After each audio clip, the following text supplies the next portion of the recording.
บ้ากองอันนี้ขยันขนาดค่ะกองเหยียนตุ๊กตาพาฝันมาพามากินกาแฟเด้อค่ะเด้อ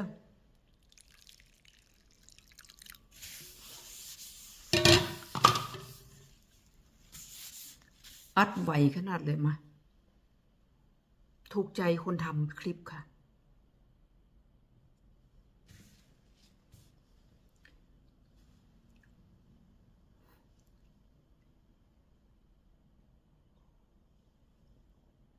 บัดเวลาอัดพันบ่อัดเด้อค่ะกองกันแปลก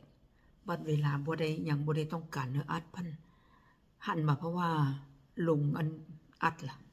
อัดแล้วก็ปล่อยเลยเนาะจ้ะเนาะมา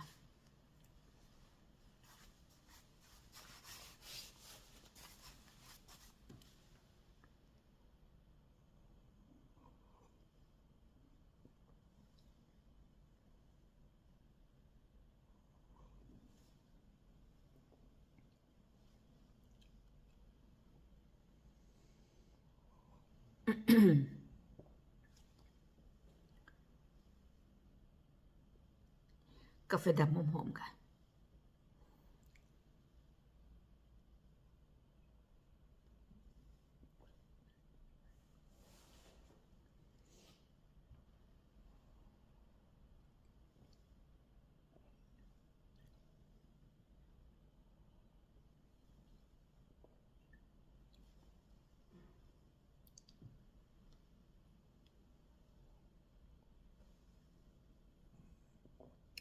หมดไปแล้วค่ะอีกถ้วยหนึ่งของมื้อใหม่วันใหม่